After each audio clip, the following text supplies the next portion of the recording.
咁我哋知道 Michelle 之前就拍過幾條片啦，就講你最新嘅熱情就係愛上周深咁嘅人啦。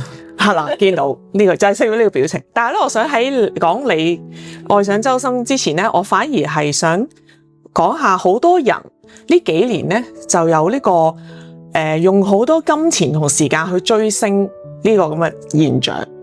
因為我哋身邊都有啦，某一個年齡階層嘅女士咧，就會不惜一切咧。你啦，年齡階層你開始都知年齡我係咁樣嘅時候，標籤係冇，即係咁，因為佢哋有嗰個我哋細個嗰時候嗱，離身就我細個中意張學友嘅，咁我都有追星嘅行為，即係歌迷會啊、演唱會啊、送花啊、禮物嗰啲都做過嘅，其實係。咁但係細個嗰個時候就錢好少，可能只係有限嘅課外活動咁啦。但係而家啲人咧係好犀利，錢多咗喎！你見到咧行過一架電車咧，就話今日咧係阿某某嘅生日，咁就免費坐電車啊、小輪啊咁樣樣，或者做一啲慈善嘅活動咁樣樣。或者好大個 billboard 都係佢哋嗰個廣告咁樣樣，生日快樂咁樣，真係好多錢喎！真係，即係我覺得係超越我個想像，就係即係佢願意投放咁多個精神時間、金錢資源，或者有啲就已經有小朋友嘅女士就會可能就帶埋小朋友去追星，我都見過，其實係。咁究竟有啲咩咁大吸引力？亦都有好多啲上咗年紀嘅男士又好、女士又好啦，都會有呢一種。好似揾翻唔知初戀嘅感覺，嗰個熱情嘅感覺係嗰樣嘢係咩嚟嘅咧？即係愛情嘅感覺，愛情嘅感覺係咪咧？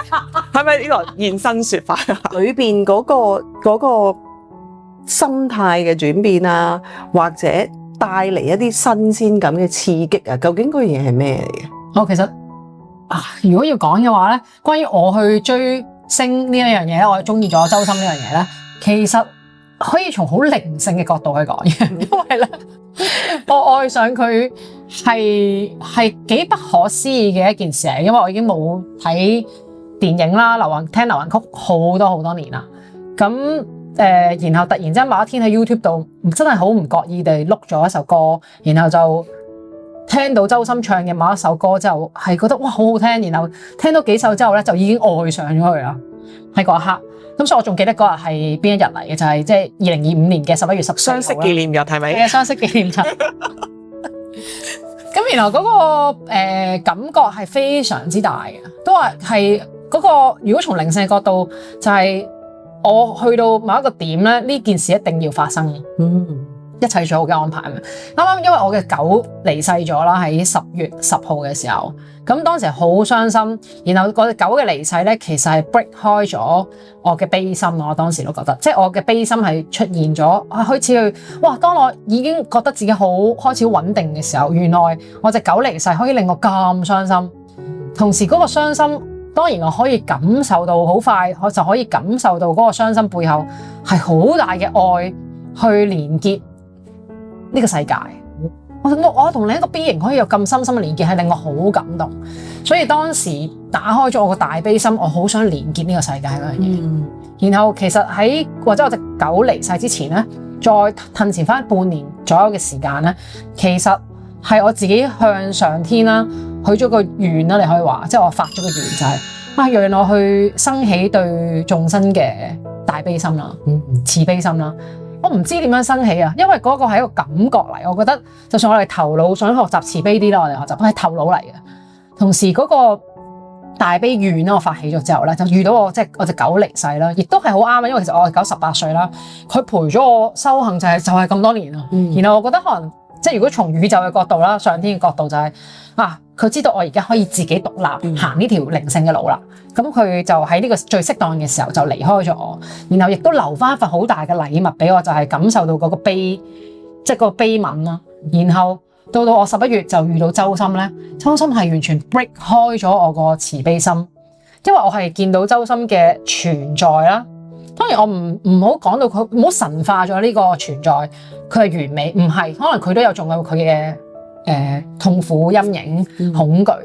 同時正正就係我感受到佢嘅脆弱啦，感受到佢仲有恐懼，同時佢嗰個脆弱係佢話俾我知，原來可以表現脆弱喺呢個世界嘅，原來嗰個表現脆弱係一種咁美麗嘅一件事嚟嘅。我睇佢嘅嘢啦，即係當我中意咗佢日開始去聽佢歌啦，然後去睇佢嘅綜藝啦，然後我喊咗，即係嗰段時間喊咗好多次，嗰個喊係感動，喂，有一個存在可以去咁樣示現俾我睇啦，所以對我嚟講，正啱啱我講緊我而家去分享啲教學啦，其實對我嚟講，我係一個存在頻率去帶緊呢個頻率俾我遇到嘅人啦。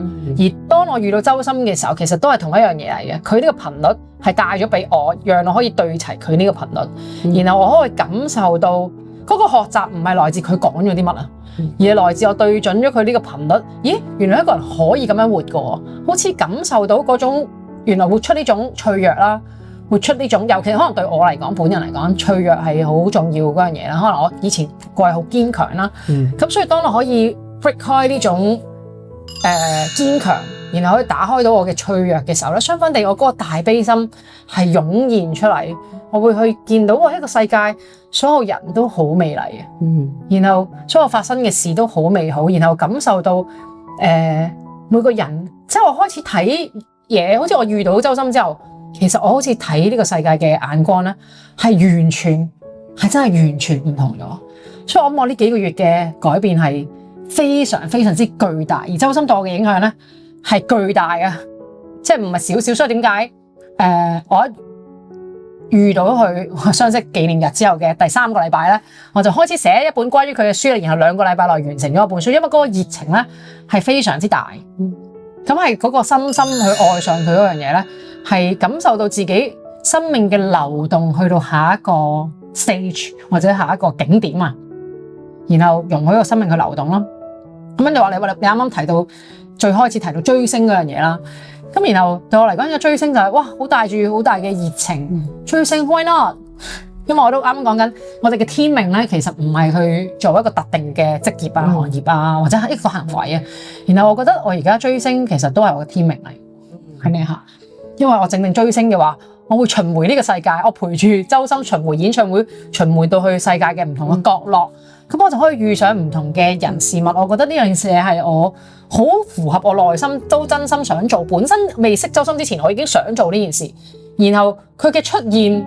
又係一種啱啱好喎，又係另一種啱啱好，因為佢會巡迴演唱會，然後就啱啱好配合我呢個都想周圍去巡迴嘅自己，然後咧 match 咁我會覺得我會跟住佢嘅巡迴演唱會啦。咁係咪我真係極度愛上佢，一定要去晒佢演唱會咧？我覺得亦都唔一定要去晒嘅。咁同時就我覺得咦咁啱，why not？